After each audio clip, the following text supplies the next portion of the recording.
Le Nouvel Esprit Public, Philippe Meyer, bonjour.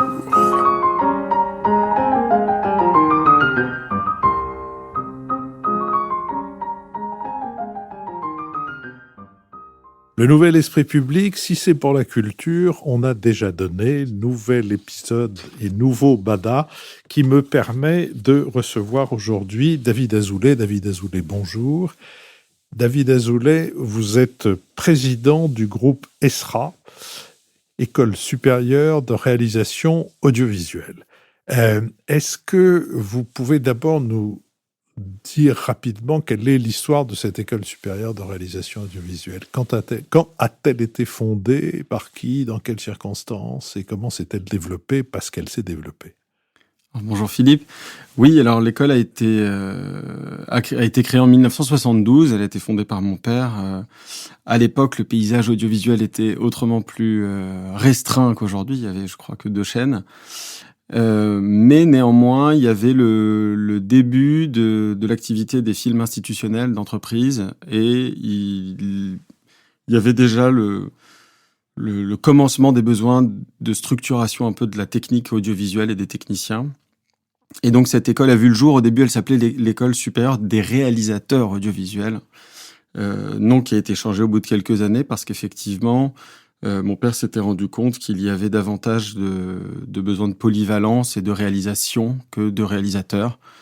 Et donc le nom a évolué, mais sans que ça change l'acronyme. Mais donc cette école a vu le jour à Paris en 72. Elle était d'ailleurs dans le quartier latin et progressivement avec le développement des métiers de l'audiovisuel, avec l'apparition de Canal+, de M6 dans les années 80, puis le développement des chaînes dans les années 90, et puis la filière cinéma qui a toujours été très très forte en France. L'école s'est développée à Paris. À la fin des années 80, en 88, il y a eu l'opportunité de s'implanter à Nice, puisqu'il y avait un besoin. Il y avait les studios de la Victorine aussi qui accueillaient beaucoup de tournages, donc il y avait un bassin d'emploi. Donc elle s'est implantée sur le port de Nice en 1988 et enfin en 1999, l'école a été à Rennes également, puisque il y avait une école qui était en reprise d'activité, et donc mon père l'a relancée. Et je dirais la dernière année, c'est l'école qui a ouvert, donc l'ESRA Bruxelles, qui a ouvert en 2015 et qui permet de toucher un peu plus le marché européen et à ouvrir d'autres horizons peut-être pour l'école. Mais vous débordez aussi hors des frontières, la Belgique est hors des frontières, excusez auprès des éditeurs belges, mais je dirais au-delà des mers, alors pour être plus précis. Alors oui, absolument. Donc on propose à l'ensemble des étudiants qui terminent le cursus d'effectuer une 4e année à New York, depuis maintenant une 15aine d'années, puisque évidemment la plupart des étudiants français qui étudient le cinéma, le son ou l'animation, puisqu'on a 3 filières distinctes, rêvent bien souvent d'aller vers l'industrie américaine. Et donc cette année à New York a pour ambition modeste de leur donner un petit peu un marchepied vers le marché américain, et de s'implanter aux États-Unis en faisant à la fois des productions, des stages, et après, éventuellement, de prolonger les affinités. Mais après, il y a les questions des visas qui se posent de manière plus ou moins rigoureuse depuis 10 ans d'ailleurs. Mais en tous les cas, on a des anciens qui restent aux États-Unis, et ça permet en tout cas d'avoir l'ouverture des manières de travailler américaines, ce qui est aussi un plus quand on travaille en France, puisqu'il y a de plus en plus aussi de coproductions anglo-saxonnes. Vous avez une promotion, c'est combien d'élèves? Alors, on a 3 formations distinctes post-bac. Il y a l'ESRA, à proprement parler, qui forme au métier du cinéma, de la télévision. Et là, ce sont des promos de 250 élèves. Il y a l'ISTS pour les métiers du son, l'Institut supérieur des techniques du son, où là, les promotions, c'est 180 élèves. Et pour notre filière d'animation, on a une 30aine d'élèves à peu près. C'est plus petit. L'école est privée, donc la scolarité est payante. Absolument. Après quoi? L'année prochaine, c'est 8 600 €, quelque chose comme ça. Pour pouvoir verser cette somme annuelle, pendant combien d'années? Alors, c'est 8 100 € par an, oui, pendant 3 ans. Pendant 3 ans. Les étudiants travaillent, vous les aidez à trouver du travail, les étudiants ont des bourses, les étudiants... Alors, les diplômes, je ne l'ai pas dit, mais les diplômes sont visés par l'État à Bac+3. Ouais. On propose aussi un master qui est visé par l'État Bac+5, et donc la reconnaissance par le ministère de l'Enseignement supérieur, de la Recherche et de l'Innovation nous permet aux étudiants surtout d'accéder aux bourses du Crous qui les aident. Et en plus de cela, l'école a mis en place un système de bourses d'école méritocratique qu'on a renforcé d'ailleurs l'année dernière et qui permet à aider un maximum les étudiants à financer leur scolarité. Alors, d'une certaine manière, on pourrait dire que vous êtes l'école des métiers du cinéma et de l'audiovisuel en général, qui concerne ceux dont personne ne connaît le nom. Sauf les gens du métier, mais les ingénieurs du son, les directeurs de photo, etc., mais qui sont les plus nombreux et qui sont évidemment extrêmement indispensables à l'industrie audiovisuelle. Comment est-ce que vous avez vu évoluer? Vous êtes président de l'école depuis combien de temps? Ça fait 3 ans maintenant. Et vous travaillez à l'école depuis plus longtemps que ça? Une dizaine d'années. Donc vous avez vu évoluer à la fois les candidatures et en même temps les débouchés. Comment, d'abord les candidatures, comment est-ce qu'elles ont évolué? Alors je dirais que nous, la difficulté qu'on a, donc déjà effectivement ce sont des métiers de l'ombre, donc c'est des métiers qui sont méconnus par le grand public, donc a fortiori par un lycéen qui cherche à s'orienter. Donc bien souvent ils ont la passion, ils ont envie d'être réalisateurs. On pose la question chaque année aux premières années pour s'amuser, mais 90% d'entre eux souhaitent être réalisateurs quand ils arrivent à l'école.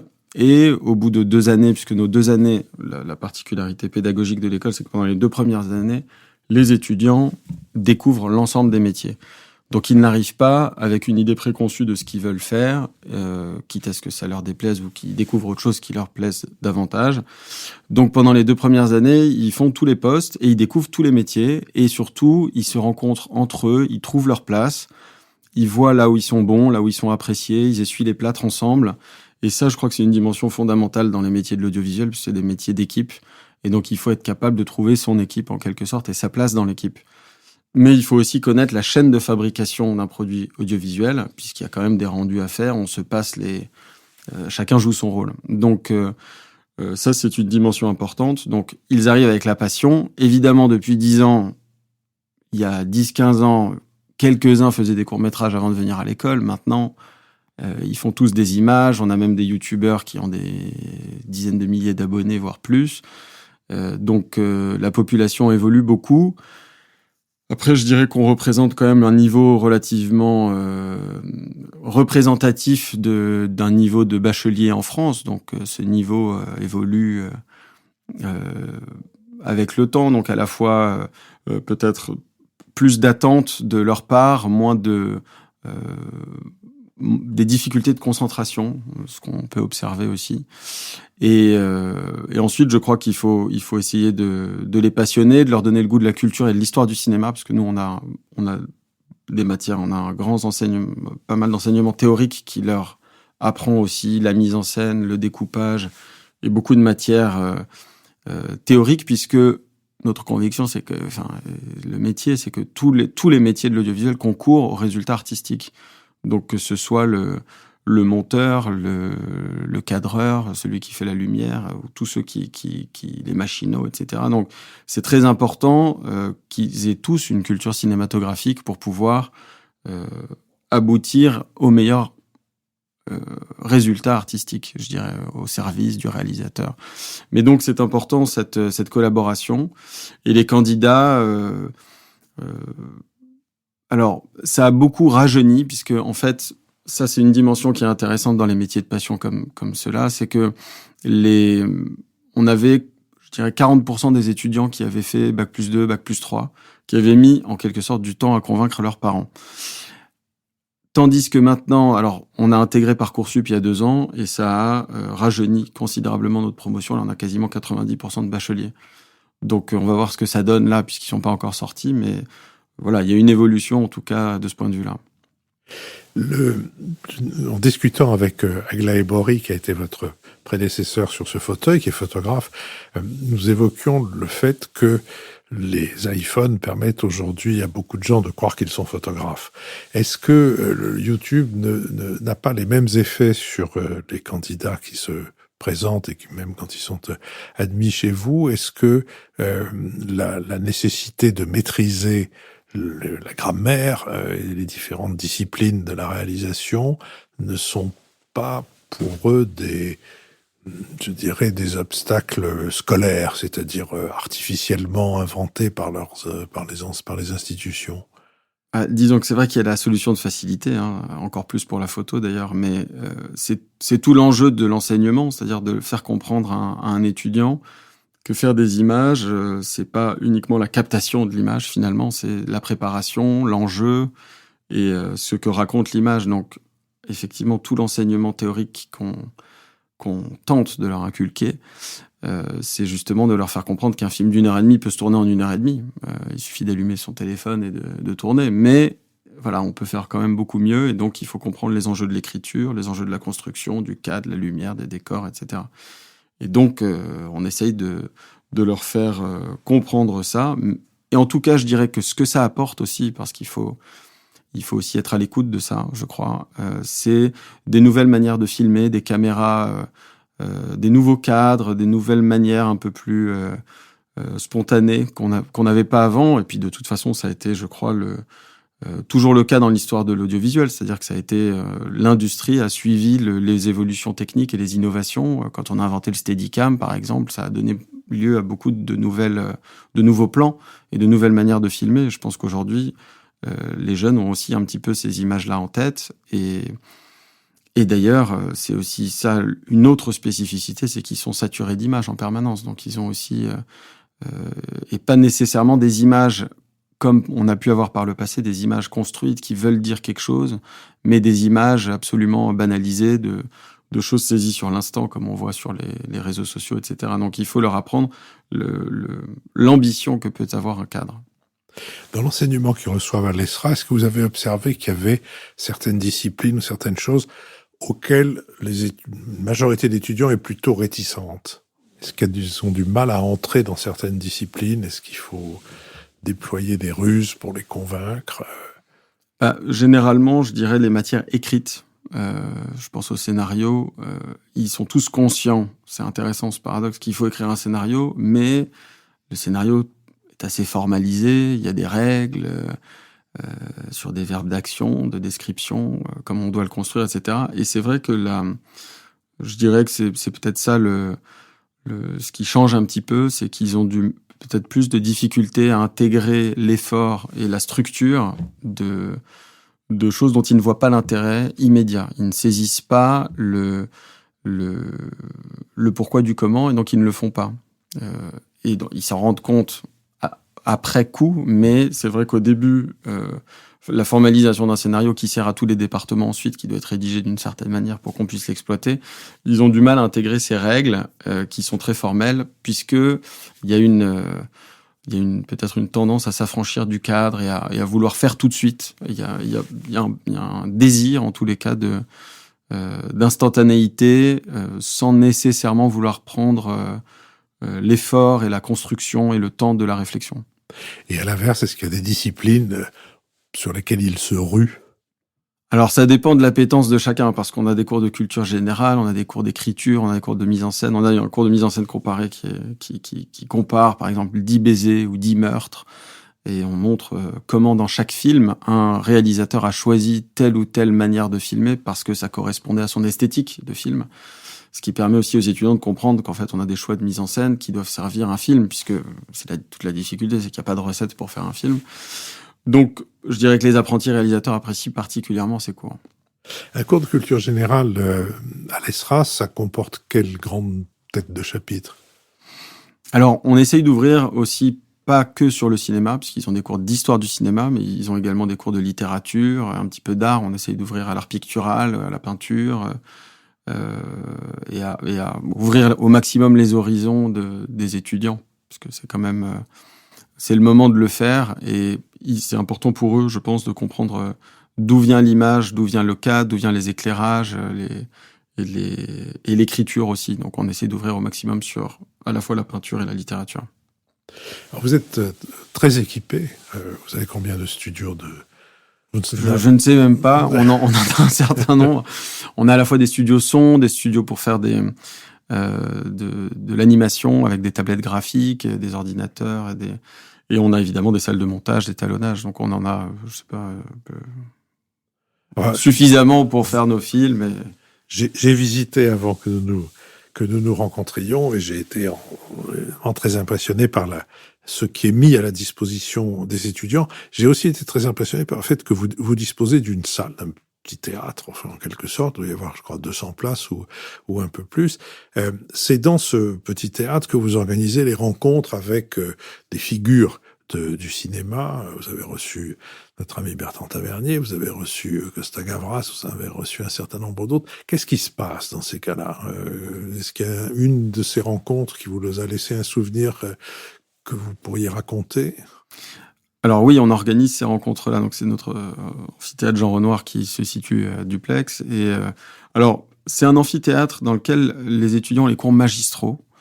Ça d'ailleurs c'est intéressant qu'on en parle puisque ça se recoupe avec les masterclass. L'enseignement de la réalisation à l'ESRA depuis quasiment toujours n'est pas fait par des réalisateurs, il est fait par des universitaires qui apportent un bagage encyclopédique, je dirais, d'analyse de films. Donc on analyse à la fois les mouvements du cinéma, le néoréalisme italien, le western, la nouvelle vague évidemment, etc., le cinéma japonais et d'autres.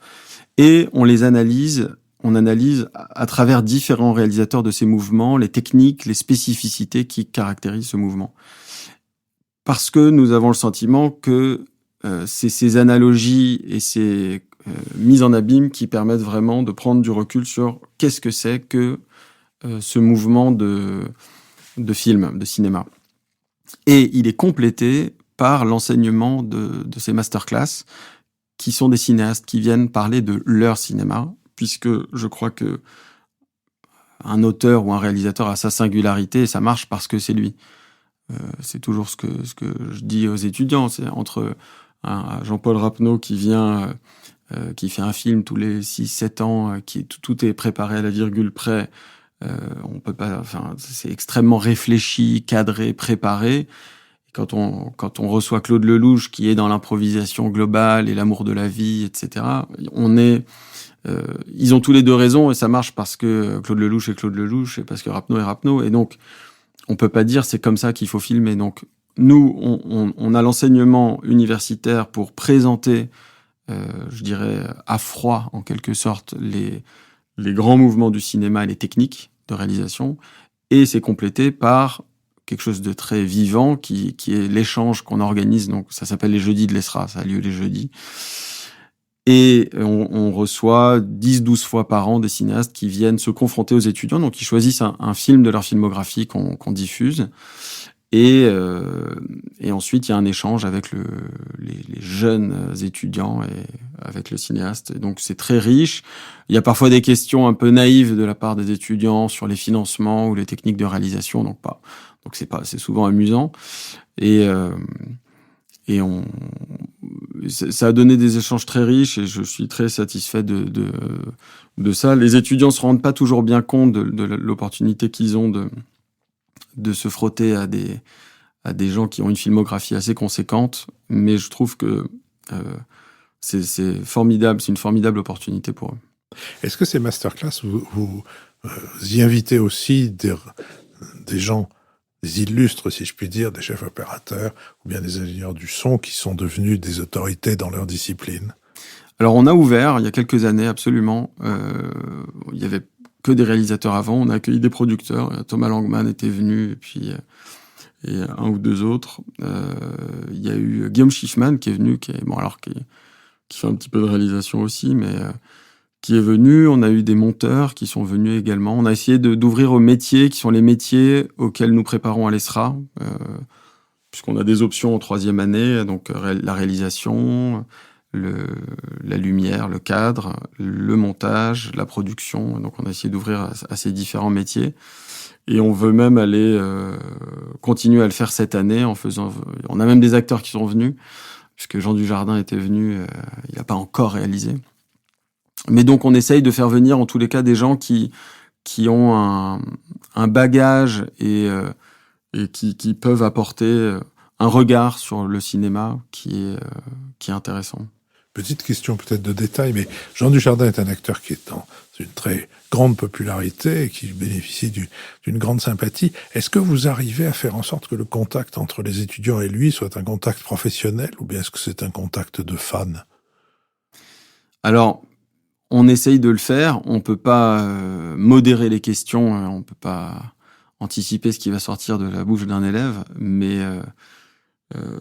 ça a été bourré d'anecdotes et de comment dire, de récits sur les techniques de travail avec les différents réalisateurs, parce qu'il a quand même tourné avec beaucoup de grands réalisateurs. Il y avait une dimension évidemment un petit peu fan, et on voit d'ailleurs, on mesure à quel point il a marqué la jeune génération avec les films. Bien qu'OSS ait 10 ans, les jeunes de 17, 18 ans sont extrêmement fans de tous ces films. Et donc, il y a eu effectivement des petits débordements. Et puis, on mesure aussi la popularité des invités, hein, puisque l'amphi, je crois, était plein à craquer ce jour-là. Le purgatoire, ou peut-être même l'enfer pour un professionnel de l'audiovisuel, c'est de réaliser un journal d'une des chaînes d'information directe. L'ouverture de nouvelles possibilités, ce sont les séries télévisées qui se multiplient et qui ont en plus des durées qui permettent un long emploi. Est-ce que ce changement, ou est-ce que ces deux pôles sont sensibles parmi vos étudiants? Alors oui, c'est de toute évidence la série, tout le monde s'en abreuve. Aujourd'hui, beaucoup d'étudiants, et d'ailleurs on l'a vu cette année particulièrement, les 2 dernières années ont été particulières évidemment avec le Covid, mais là on a ouvert une option série en 3e année, donc réalisation série, puisque ce ne sont pas les mêmes manières d'écrire, ni les mêmes nécessairement manières de réaliser. Et cette année on a eu énormément de demandes en série, et on a d'ailleurs renforcé les enseignements là-dedans et les intervenants pour essayer de produire des pilotes de qualité. Et c'est vrai que beaucoup d'étudiants aujourd'hui ont dans leur imaginaire je vais pas dire quasiment plus le rêve de devenir réalisateur de série que de cinéma, mais en tous les cas, je pense qu'il y a un basculement qui s'opère, et effectivement, la série attire énormément en termes de réalisation, parce qu'on peut travailler un sujet, parce que c'est prestigieux. C'est devenu beaucoup plus prestigieux qu'à l'époque où on faisait des films à la télé, on opposait le cinéma à la télé dans les années 90. D'ailleurs, les acteurs n'y allaient pas à l'époque. Les acteurs de cinéma voyaient d'un mauvais œil de finir à la télé. Et je pense que c'est beaucoup moins le cas maintenant, et ça se ressent aussi côté technicien, réalisateur. Ils ambitionnent beaucoup de développer des séries, et on a des anciens d'ailleurs qui réalisent des séries et qui s'investissent dans ce champ-là. Est-ce que vous avez observé un changement dans l'origine sociale de vos étudiants ces dernières années? Vous avez dit dans l'âge, il y a un changement, ils sont plus jeunes, ils s'attendent pas. Alors l'origine sociale, on fait des chiffres chaque année, puisqu'on peut savoir le taux de boursiers, par exemple. On a un bon taux de boursiers, je crois, c'est à peu près 1 pour 5, je dirais. Enfin, je sais pas si c'est bon d'ailleurs. Mais il y a, je pense, une popularité, ou en tous les cas, ça, on n'a pas que, on a vraiment des gens de divers horizons. Alors, moi je sais parce que je les vois peut-être davantage, mais les demandes d'aide de financement ou de bourse, on en reçoit davantage qu'avant, et on en accorde davantage qu'avant, et ça, je pense que c'est très bénéfique pour les étudiants. D'ailleurs, on prend tous les bacs, donc c'est aussi cette confrontation des bacs techniques avec des bacs généraux, enfin, même si maintenant il n'y a plus ces appellations-là. Mais on essaye au maximum, en tous les cas, d'avoir une diversité de profils dans le corps étudiant, et ça, je trouve que c'est une richesse pour eux. Est-ce qu'il y a quelque chose qui, à votre avis, pourrait enrichir l'enseignement que vous proposez aux étudiants et que vous n'avez pas encore eu l'occasion de mettre en place?